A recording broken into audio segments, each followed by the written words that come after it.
Welcome to the final year project presentation of 2022. The title of this project is Software Defined Networking, a case study in CST. This project was carried out by Sringdoji, Kenchobida, Brindra Rai and Ngaung Chodin under the guidance of Mr. Ishiwancho. This is the outline for this presentation.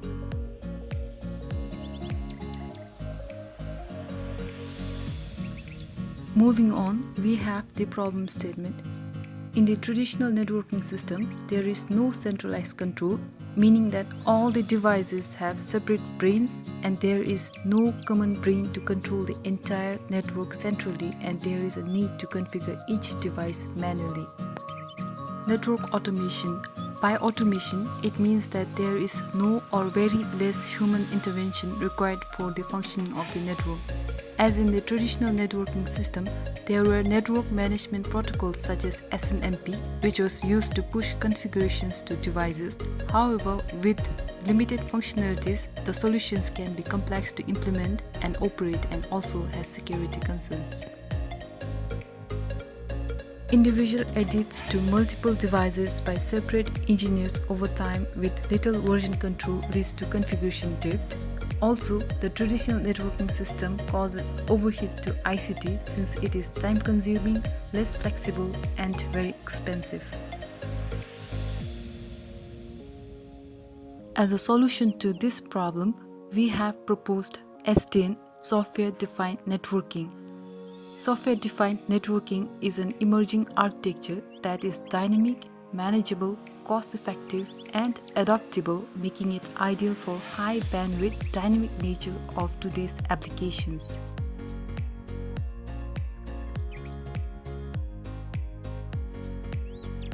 So, with SDN, the network will have a centralized control, which means that multiple devices can be managed at a time with much ease through a common brain called the controller. In terms of network automation, with the help of network programmability, SDN enables automation, reducing human-to-machine interactions, which in turn greatly reduces the chances of human error. SDN also facilitates configuration version control, which means it is easy to roll back to the previous version if or when required.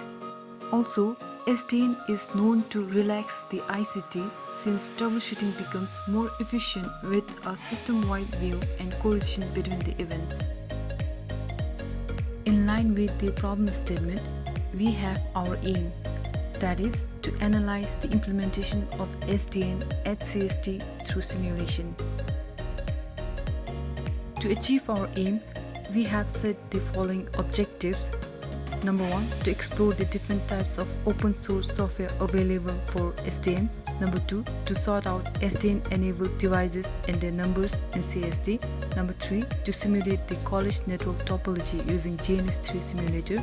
Number 4, to simulate the implementation of SDN for CST network by analyzing the existing network topology using ODL controller.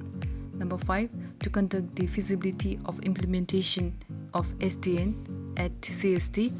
Number 6, to analyze and recommend the implementation of SDN for CST and beyond by publishing the paper. As a part of our objective, we sorted out SDN supportive and SDN non-supportive devices in CST. This was done to carry out a cost-benefit analysis of implementing SDN at CST. The cost-benefit analysis is an assessment to check whether the estimated cost exceeds the estimated income and other benefits. From the analysis, it was found that in the long run, benefits outweighs the cost since SDN supportive devices are found to be much more cost efficient than the non-supportive ones, owing mainly to the durability of the devices. Hence, it can be concluded that it is absolutely reasonable to migrate towards SDN in the future.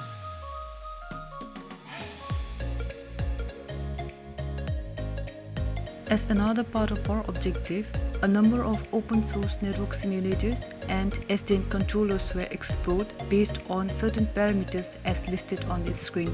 From the research, JNS3 was chosen as the network simulator, and ODL, that is Open Daylight, was chosen as the SDN controller for this particular project. So next thing we have is the simulation for college network. The main internet service provider to the college is from the Driflin, which is received by the border router next to the core distribution and access, which is then used by the end user.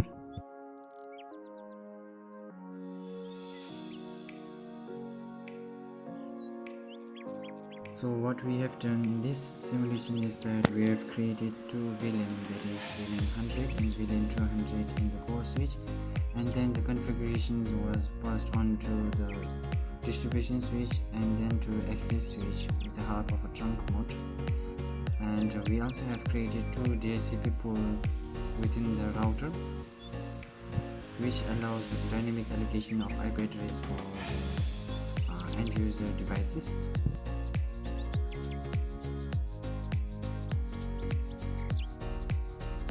What happens in this legacy network is that the network administrator doesn't have a central control point where he can control all those networking devices at the same time.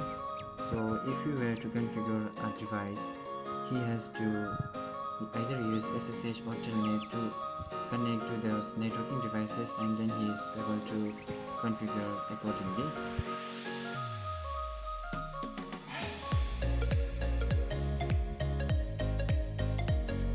This is due to the reason that every networking device in a legacy network has its own control pin and data pin attached with it, which doesn't allow to have a central control point.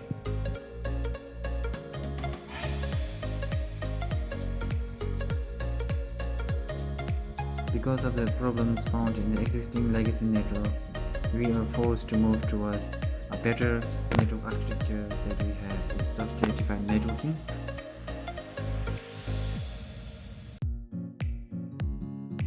So this is a simple SDN simulation which allows us to have a centralized control point whereby we can control all the underlying networking devices at the same time.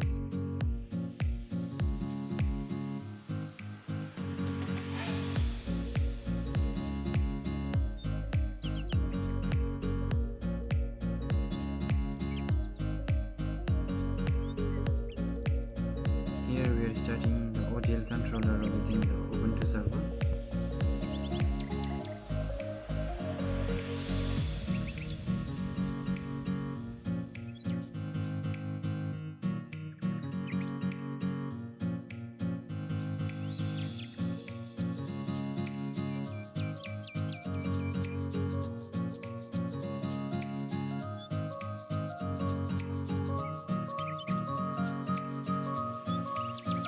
This is the GUI version of MiniNet, which is also called as MiniEdit, that allows us to draw topology within the Ubuntu. Since we are using ODL controller, so we have to select the OpenFlow protocol version to 1.4 from the edit control. Next, for the connection of the underlying networking devices to the controller, we have to do the following commands.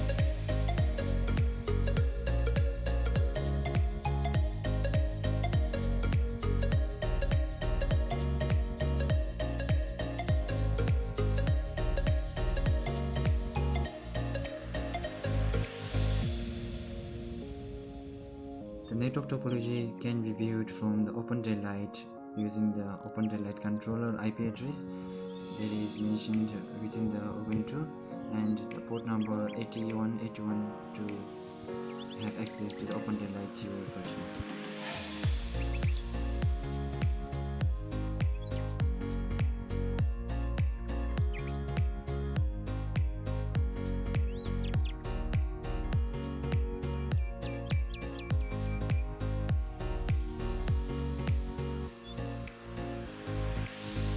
There are two ways to control those underlying networking devices. One is GUI and next is CLI. So here we will use CLI to control the networking devices. The networking devices that we use in SDN, which is also called as the open base switch, contain flow table which contains multiple flow entries where the administrator can write policies for the networking devices forwarding of packets.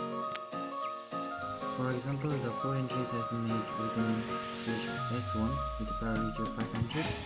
If the network traffic comes from port number 1, so the action is that the network traffic would be coming out as an output from open flow port number 2, and likewise there is another flow entries made within the switch 1 with a priority of 500. If the network traffic comes from port number 2, and the network traffic will be given out or shown as an output from open flow port number 1. So this is a simple flow entries that has been made within the switch 1.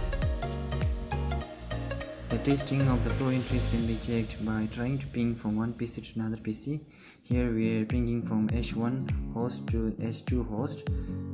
We are able to ping from H1 to H2. So this means that the flow entries that we have made is correctly configured. Similarly, it can be made for different flow entries within different networking devices.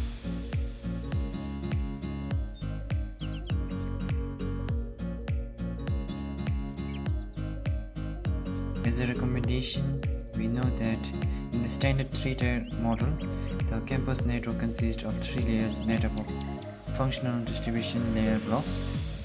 The 3-tier model is necessary for complex campuses that require access by multiple sites, devices, and users. It results in a network that is scalable, cost-efficient, and reliable for large enterprises.